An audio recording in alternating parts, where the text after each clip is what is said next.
시편 4편 1절에서 8절 말씀입니다. 시편 4편 1절에서 8절. 내 의의 하나님이여, 내가 부를 때 응답하소서. 혼란 중에 나를 너그럽게 하셨사오니 내게 은혜를 베푸사 나의 기도를 들으소서. 인생들아, 어느 때까지 나의 영광을 바꾸어 욕되게 하며 헛된 일을 좋아하고 거짓을 구하려는가. 여호와께서 자기를 위하여 경건한 자를 택하신 줄 너희가 알지어다. 내가 그를 부를 때 여호와께서 들으시리로다. 너희는 떨며 범죄하지 말지어다. 자리에 누워 심중에 말하고 잠잠할지어다. 의의 제사를 드리고 여호와를 의지할지어다. 여러 사람의 말이 우리에게 선을 보일 자 누구냐 하오니, 여호와여, 주의 얼굴을 들어 우리에게 비추소서. 주께서 내 마음에 두신 기쁨은 그들의 곡식과 새 포도주가 풍성할 때보다 더하니이다. 내가 평안히 눕고 자기도 하리니 나를 안전히 살게 하시는 이는 오직 여호와이시니이다. 아멘. 네, 오늘 보신 시편 4편은 어떻게 보면 시편 3편과 내용 면에서도 조금 유사합니다만은 그러나 대놓고 어떤 쫓기는 자의 고백, 노래라고 그렇게 나오지는 않습니다. 다만 어떤 학자들에 따라서 이 문구의 단어들 때문에 3편은 아침의 기도, 4편은 저녁의 기도라고 그렇게 말을 하기도 합니다. 3편 5절에 보면은 내가 누워 자고 깨었으니 라는 이 말 때문에 깨어서 하는 고백이다, 기도다 해서 아침의 기도고요. 그 다음에 4편 8절에 보면은 내가 평안히 눕고 자기도 하리니라고 해서 이제 잠자리에 들었다라는 의미에서 이것을 저녁의 기도다라고 그렇게 말을 합니다. 시인은 지금 이 어떤 막강한 힘을 가진 자들에 의해서 부당하게 그렇게 어려움을 당하는, 모함을 받고 곤란한 상황에 처해 있는 그런 가운데에서 여전히 자신의 의는 하나님만이 자신의 의다라고 그렇게 고백을 하며 하나님께서 은혜를 베풀어 주시고 응답해 주시기를 바라면서 부르짖는 그러한 기도의 내용입니다.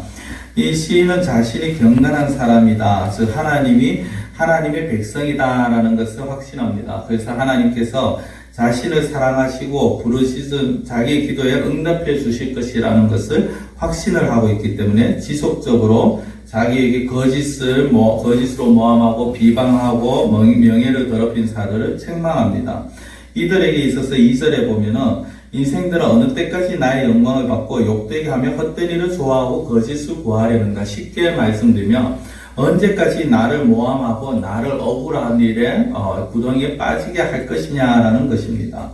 4절에 보면 너희는 떨며 범죄하지 말지어다 라고 하는데, 떨며라기보다는 사실은 너희는 분내어 화내면서 범죄하지 마라, 자리에 누워서 너희들이 잠잠히 한번 너희 자신을 돌아보라 라고 그렇게 말을 하고 있습니다. 그러면서 자신은 하나님 앞에 의의 제사를 드리고 하나님만을 의지하겠다라고 말을 하죠. 내가 이렇게 할 테니 너희들도 하나님을 의지하라 라고 말합니다. 6절에 보면 더 나아갔어요. 더 황당한 말을 듣습니다. 여러 사람의 말이 우리에게 선을 보일 자 누구냐 하오니 라고 합니다. 여러 사람들이 오히려 이 시인에게, 다윗에게 선을 보일 자 누구냐, 다윗은 쉽게 말하면 선한 자가 누구냐, 더 쉽게 표현하면요, 하나님이 어디 있냐, 하나님이 있다면은 한번 보여봐라, 또 하나님이 있다면은 네가 이렇게 이런 어떤 어려운 일들을 당할 수 있느냐, 이런 식으로 모함을 하고 비방을 하고 하나님에 대한 어떤 이 악한 마음들을 드러낸다라는 것입니다. 근데 그런 어떤 악한 자들에 대해서 시인은요, 6절 중반에 보면 여호와여, 주의 얼굴을 들어 우리에게 비추소서. 주께서 내 마음에 두신 기쁨은 그들의 곡식과 새 포도주가 풍성할 때보다 더하니이다 라고 합니다. 자신이 지금 있는 그 하나님이 주신 기쁨은 그 안에서 어떤 물질이 많음으로 인해서 얻는 기쁨보다 더 풍성하다라는 것입니다. 근데 그것도 더 앞서서 우리가 볼 것은요, 여호와여, 주의 얼굴을 들어 우리에게 비추소서라는 이 말은 민수기 6장에서 사실은 인용되었다라고 볼 수가 있습니다. 민수기 6장 마지막 부분에 보면은 하나님께서 모세를 통하여서 아론 지파 제사장들에게 주는 제사장의 축복의 그런 내용이 나오는데 거기에 이 말씀이 포함이 되어 있는 것입니다.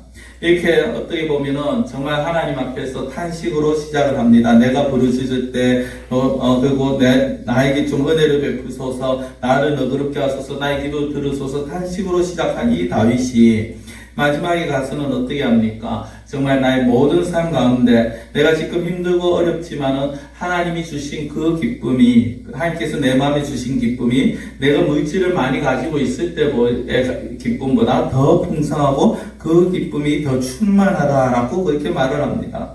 그러면서 이 다윗은 여전히 힘들고 어려운 상황이지만 그러나 불안한 마음으로 밤을 새우지 않습니다. 8절에 보면 내가 평안히 눕고 산다라고 말합니다. 평안하다라는 말을 하죠. 안전하게 하시는 이가 하나님이신 것을 고백을 하는 것입니다. 오늘 이 다윗은요, 어떻게 보면 부당한 상황, 곤란한 상황을 겪고 있는 것 같습니다. 그리고 이 다윗의 이 시편 4편에 보면은 하나님께서 자기의 기도를 들어주셔서 자기의 모든 문제가 해결됐다라는 말씀이 나오지도 않습니다. 오히려 문제 해결점이 보이지도 않습니다. 그러나 그 모든 것 가운데 중요한 것은 하나님이 이 다윗을 인정해주고 하나님이 이 다윗과 함께 하시기 때문에 다윗은 그 마음의 평안함을 얻을 수 있고 기쁨을 가질 수가 있다라는 것입니다. 이 우리를 향한 하나님의 그 사랑을 알고 있는 자, 맛본 자들은 어떠한 상황 속에서도 그 사랑으로 인해서 승리할 수 있고 평안함을 누릴 수가 있다라는 것이죠. 사실 이 모든 것을 확신할 수 있는 가장 큰 증거가 바로 예수 그리스도의 십자가 아닙니까? 예수님의 죽으심으로 말미암아 우리가 모든 죄악 가운데서 용서함을 받았고 예수님의 죽으심으로 말미암아 우리가 의롭다함을 인정을 받았습니다. 그리고 그 예수님의 죽으심이 그리고 그 예수 그리스도로 인하여서 이제 그 누구도 우리를 하나님의 손에서 끊어낼 자가 없다라는 것입니다. 이것을 가장 잘 보여주는 말씀이 바로 로마서 8장의 말씀입니다. 시간이 제가 오늘은 마지막으로 로마서 8장 31절 이하의 부분 좀 깁니다. 9절의 말씀입니다만은 이 말씀을 읽어드리면서 오늘 말씀을 마칠까 합니다. 그런즉 이 일에 대하여 우리가 무슨 말하리요? 만일 하나님이 우리를 위하시면 누가 우리를 대적하리요? 자기 아들을 아끼지 아니하시고 우리 모든 사람을 위하여 내주시니가 어찌 그 아들과 함께 모든 것을 우리에게 주시지 아니하겠느냐? 누가 능히 하나님께서 택하신 자들을 고발하리요? 의롭다 하시니는 하나님이시니 누가 정죄하리요? 누가 우리를 그리스도의 사랑에서 끊으리요? 내가 확신하노니 사망이나 생명이나 천사들이나 권세사들이나 현재일이나 장래일이나 능력이나 높음이나 깊음이나 다른 어떤 피조물이라도 우리를 우리 주 그리스도 예수 안에 있는 하나님의 사랑에서 끊을 수 없으리라. 아멘. 기도드리겠습니다. 사랑의 하나님, 우리가 살아가면서 때로는 억울하고 때로는 황당한 일을 만나는 가운데에서도 우리가 낙심치 아니하고 우리가 힘을 얻을 수 있음은 하나님이 우리와 함께 하심을 믿기 때문입니다. 우리가 많은 대적들이 우리를 둘러싼다 하여도 우리가 평안히 자고 누울 수 있는 것은 하나님이 나를 안전하게 거하게 하시는 분이심을 믿기 때문입니다. 이 다윗의 고백이 우리의 고백이 되기를 원합니다. 우리가 정말 많은 사람들이 하나님이 어디 있느냐며 비웃을 때도 우리는 여전히 하나님을 의지하게 하시고 하나님을 붙잡는 자 되게 하시고 로마서 8장의 말씀처럼 그 어떤 상황 속에서도 그 무엇으로도 그리스도 예수 안에 있는 하나님의 사랑에서 우리를 끊을 것이 없다라는 이 말씀을 기억하며 날마다 하나님만을 찬양하며 나아갈 수 있는 믿음의 사람 되게 하여 주시옵소서. 우리와 함께 하시는 그 하나님을 찬양하며 감사하며 예수님의 이름으로 기도드리옵나이다. 아멘.